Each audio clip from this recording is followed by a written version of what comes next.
Halo pemirsa channel review buku. Di video kali ini, channel review buku akan melanjutkan membaca kisah Animal Farm karya dari George Orwell. Bab 2, bagian 1. 3 malam kemudian, si tua Major meninggal dengan tenang pada saat tidur. Jenazahnya dikuburkan di kaki kebun buah-buahan. Ini terjadi pada awal Maret. Selama 3 bulan ke depan sesudah itu, ada banyak kegiatan rahasia. Pidato Major telah memberi pandangan hidup baru yang komplit pada para binatang yang lebih cerdas di peternakan itu. Mereka tidak tahu kapan pemberontakan yang diramalkan oleh Major akan terjadi. Mereka tidak punya alasan berpikir kalau pemberontakan itu bisa terjadi dalam kurun waktu ketika mereka masih hidup.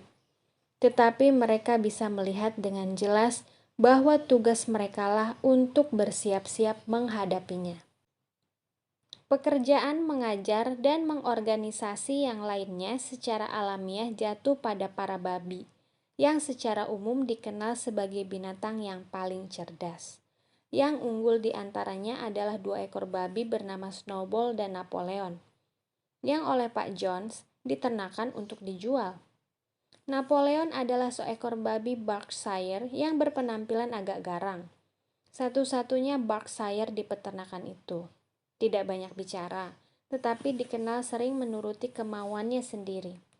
Snowball lebih bersemangat dibandingkan Napoleon, lebih cepat dalam berbicara, dan suka menemukan hal baru. Tetapi dianggap tidak memiliki kedalaman karakter. Semua babi jantan dalam peternakan itu adalah babi potong. Yang terkenal di antara mereka seekor babi kecil gemuk bernama Squealer. Pipinya amat bulat, matanya berkedip-kedip, gerakannya gesit dan suaranya melengking. Ia adalah pembicara yang cerdas, dan kalau ia sedang berdebat soal pelik, pembicaraannya selalu bisa lompat sana dan lompat sini dengan lincah. Sementara ekornya bergerak-gerak cepat ikut meyakinkan. Yang lain bilang bahwa Squealer bisa mengubah hitam menjadi putih. Ketiga babi itu telah mengelaborasikan ajaran si tua Major ke dalam suatu sistem pemikiran yang komplit, yang kemudian mereka beri nama binatangisme. Beberapa malam dalam seminggu setelah Pak Jones tertidur, mereka mengadakan pertemuan rahasia di peternakan itu dan menjelaskan prinsip-prinsip binatangisme itu pada anggota yang lain. Pada awalnya mereka menjumpai banyak kebodohan dan sikap apatis. Beberapa binatang bicara tentang tugas kesetiaan kepada Pak Jones, yang mereka sebut Tuan, atau membuat pernyataan elementer. Misalnya, Pak Jones memberi kita makan. Kalau ia pergi, kita semua akan mati kelaparan. Yang lainnya bertanya seperti, kenapa kita merepotkan apa yang terjadi sesudah kita mati? Atau, kalau toh pemberontakan itu terjadi, apa bedanya kita mengusahakannya atau tidak? Dan para babi sulit sekali membuat mereka melihat bahwa ini semua bertentangan dengan semangat binatangisme. Pertanyaan paling tolol diajukan oleh Molly, anak kuda berwarna putih. Pertanyaan pertama yang ia tanyakan pada Snowball adalah, apakah masih akan ada gula setelah pemberontakan? Tidak ada, kata Snowball dengan tegas. Kita tak punya rencana membuat gula di peternakan ini. Di samping itu, kamu juga tak butuh gula. Kamu bisa makan oat dan jerami sepuasmu. Apakah aku masih akan diperkenankan mengenakan pita di bulu tengkuku? Tanya Molly. Kamerad, kata Snowball. Pita yang sangat kamu puja itu adalah tanda perbudakan. Tidak bisakah kamu paham bahwa kemerdekaan jauh lebih berharga daripada pitamu itu? Molly setuju, tetapi tampaknya ia belum teryakinkan. Babi-babi itu bahkan harus melakukan perjuangan melawan tipuan-tipuan yang dilontarkan oleh Moses, gagak jinak itu.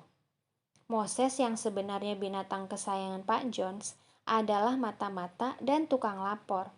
Tetapi ia juga seorang jagoan ngomong Ia menyatakan bahwa dirinya mengetahui keberadaan sebuah negeri misterius bernama Gunung Permen Gula.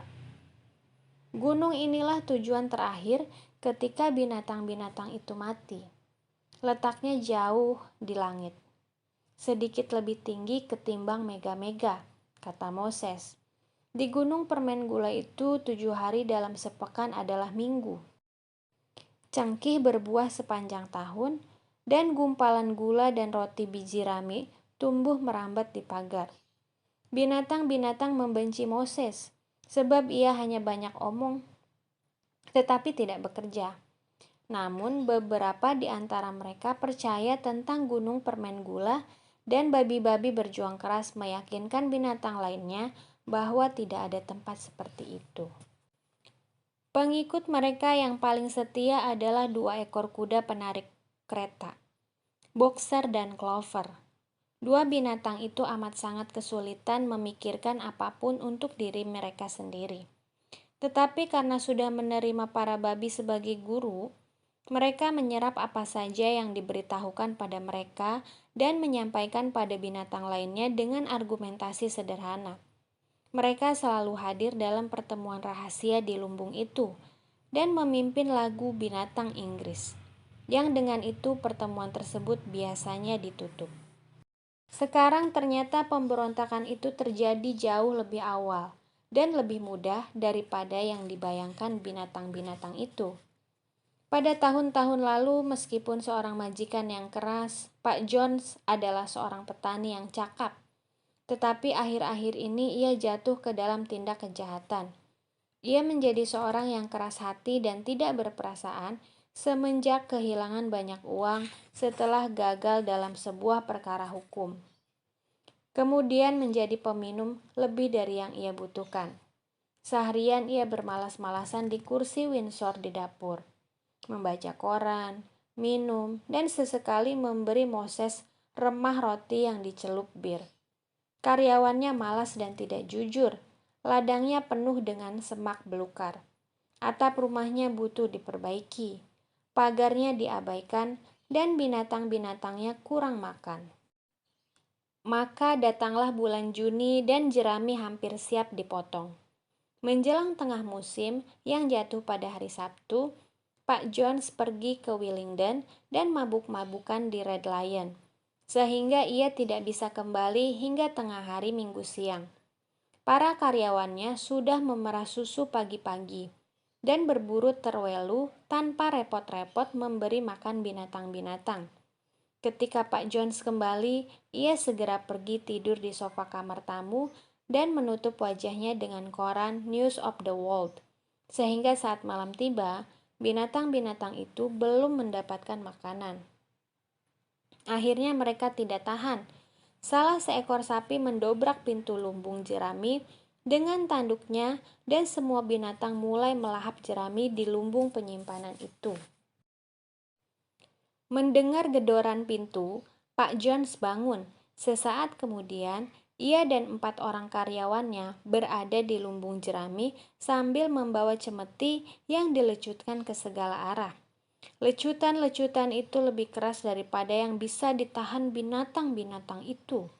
Meski tanpa rencana sebelumnya, binatang-binatang itu berbarengan meloncat ke arah para pelecut itu. Tiba-tiba saja, Pak Jones dan orang-orangnya merasa dipukul dan ditendang dari segala arah. Situasinya sudah di luar kendali mereka.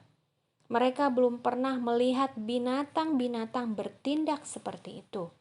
Kemarahan makhluk-makhluk yang biasa diperlakukan dengan tidak semestinya dan dirangket semau mereka, itu kini berbalik membuat Pak Jones dan orang-orangnya amat ketakutan.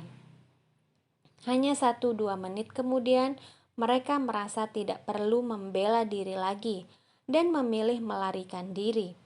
1 menit kemudian, mereka melarikan diri dengan kereta rel menuju ke jalan besar. Binatang-binatang itu terus mengejarnya dengan penuh kemenangan. Pak Jones melihat keluar jendela dan menyaksikan apa yang sedang berlangsung. Segera ia meraih beberapa barang miliknya dan memasukkannya ke tas karpet. dan keluar dari peternakan itu melalui jalan yang lain. Moses meloncat ke tenggerannya dan berkauk-kauk keras. Sementara itu, para binatang mengejar Jones dan orang-orangnya di jalan dan membanting pintu regol yang terbuat dari 5 batang besi. Demikianlah, sebelum binatang-binatang itu paham, pemberontakan sudah terjadi dengan sukses. Jones disingkirkan dan peternakan Manor menjadi milik binatang-binatang itu.